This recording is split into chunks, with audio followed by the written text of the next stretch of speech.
कल के न्यूज़पेपर में कुछ वर्ड्स मेरे सामने आए जो मैं चाहता हूं कि मैं आपके साथ शेयर जरूर करूं, क्योंकि ये वर्ड्स आपको भी परेशान करते होंगे।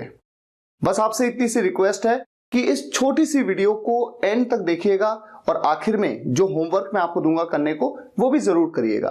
तो आइए शुरुआत करते हैं। पहला वर्ड है न्यूबी। न्यूबी न्यूबी का मतलब होता है नौसिखिया, जो कि नया नया हो, जिसको बहुत अच्छा एक्सपीरियंस ना हो। I am a newbie to this game. मैं इस खेल के लिए एक नौसिखिया हूं, यानी कि मैं एक्सपर्ट नहीं हूं। I don't want to hire a newbie, I need an expert. मैं एक नौसिखिया को नहीं हायर करना चाहता, यानी मैं एक नौसिखिया नहीं रखना चाहता अपने काम में। मुझे एक विशेषज्ञ की आवश्यकता है, एक एक्सपर्ट की आवश्यकता है। Next word proficient. Proficient proficient वो व्यक्ति होता है जो पारंगत हो किसी काम में, कुशल हो, निपुण हो। Are you proficient in computers? क्या आप कंप्यूटर में प्रोफिशिएंट हैं, यानी पारंगत हैं? He is proficient in customer dealing, that's why I have hired him. वो कस्टमर डीलिंग में प्रोफिशिएंट है, यानी निपुण है, इसीलिए मैंने उसे काम पर रखा है, मैंने उसे हायर किया है। Next word MENTOR। इसे मेंटर या मेंटोर दोनों तरीके से प्रोनाउंस किया जाता है। इसका मतलब होता है गुरु, उस्ताद, परामर्शदाता, सलाहकार, जो कि आपको सिखाता है कुछ, जो आपको कुछ सलाह देता है, परामर्श देता है, जो आपको ट्रेन करता है। He was my mentor when I joined the company in 2012। वो मेरे गुरु थे जब मैंने 2012 में कंपनी ज्वाइन की थी। No mentor likes to train a lazy person।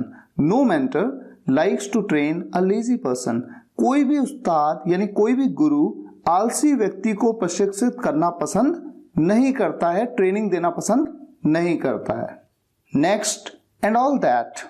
And all that ये एक ऐसा फ्रेज है जिसका मतलब होता है और तमाम उस तरह की बातें, ये तमाम उस तरह की चीजें। एग्जाम्पल से आप बेहतर समझ पाएंगे। Example number 1, I don't eat burger, chowmein, momos and all that.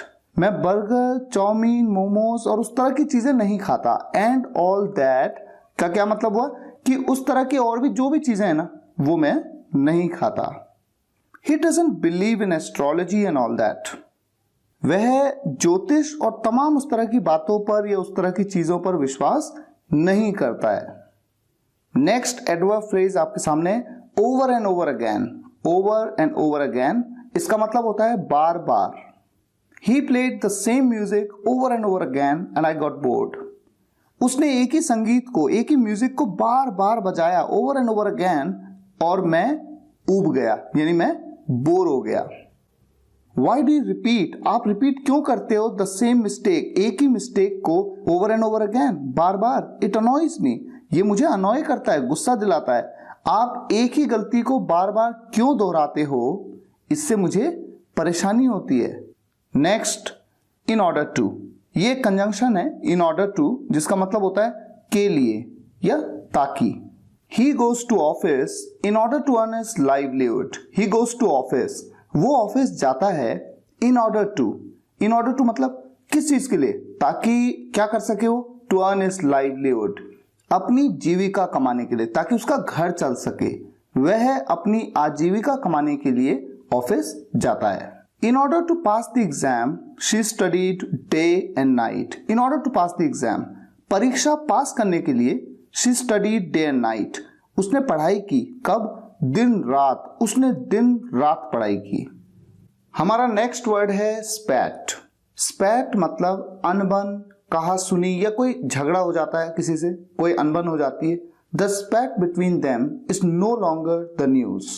उनके बीच की अनबन अब खबर नहीं है, ये खबर अब पुरानी हो गई। उनके बीच की अनबन को अब कोई महत्व नहीं मिल रहा है मीडिया में। There has been a spat between Rashmi and Anjali for a long। There has been a spat between Rashmi and Anjali for a long। रश्मि और अंजलि के बीच काफी समय से अनबन चल रही है। नेक्स्ट वर्ड पे मूव करते हैं। हमारा अगला इंटरेस्टिंग वर्ड है रिनाउंड। रिनाउंड मतलब होता है प्रसिद्ध या प्रख्यात। He was a renowned actor in 80s। 80s मतलब 80 के दशक में। वह 80 के दशक में एक प्रसिद्ध अभिनेता थे। This place is renowned for its climate। ये प्लेस रिनाउंड है, प्रसिद्ध है। यह स्थान अपनी जलवायु के लिए प्रसिद्ध है, अपने क्लाइमेट के लिए प्रसिद्ध है। She was renowned for her acting. She was renowned for her acting. वह अपने अभिनय के लिए, अपनी एक्टिंग के लिए प्रसिद्ध थी। Next, more or less. More or less एक बहुत ही इंटरेस्टिंग सा एडवर्ब है। इसका मतलब होता है लगभग। सेंटेंस में देखिए कैसे यूज होता है। These two mobiles are more or less same in price. These two mobiles are more or less same in price. ये दोनों मोबाइल कीमत में लगभग समान है, more or less same. My salary was more or less same in 2005 than what you are earning right now. 2005 में मेरी salary यानी मेरा वेतन लगभग उतना ही था जो आप आज कमा रहे हो। और आज का आखिरी वर्ड बहुत ही इंपॉर्टेंट वर्ड है, स्केप्टिकल। स्केप्टिकल वो व्यक्ति होता है जो बहुत शक्की होता है, बहुत ही संदेह करने वाला, दूसरों पर हमेशा शक करता रहता है। He is always skeptical about things. He is always skeptical about things. वो हमेशा चीजों को लेकर संदेह में रहता है। You are a skeptical person by nature.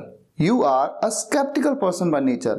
आप स्वभाव से, नेचर से शंकालु व्यक्ति हो, यानी शक करते रहते हो, संदेह करते रहते हो।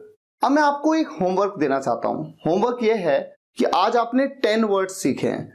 इन 10 वर्ड्स से रिलेटेड एक एक सेंटेंस, ज्यादा नहीं, बस एक एक सेंटेंस बना करके इस वीडियो के कमेंट्स में लिखिए। मैं चेक करना चाहता हूं कि आप जो वर्ड्स को सीख पाए उनको सेंटेंसेस में यूज कर पा रहे हैं या नहीं। आज के लिए यहीं तक, फिर मुलाकात होगी नेक्स्ट वीडियो लेक्चर में। Thank you so much for watching this video guys. Take care, good bye. सभी वीडियोस एक के बाद एक देखने के लिए आप चैनल की प्लेलिस्ट में जाइए या फिर स्पोकन इंग्लिश गुरु एंड्रॉइड ऐप इंस्टॉल कर लीजिए। आप चाहे तो कंप्लीट कोर्स किट भी मंगवा सकते हैं जिसमें मेरी सभी बुक्स हैं और साथ ही लेसन वाइज वीडियोस की पेन ड्राइव भी। विजिट करिए मेरी वेबसाइट www.spokenenglish.guru।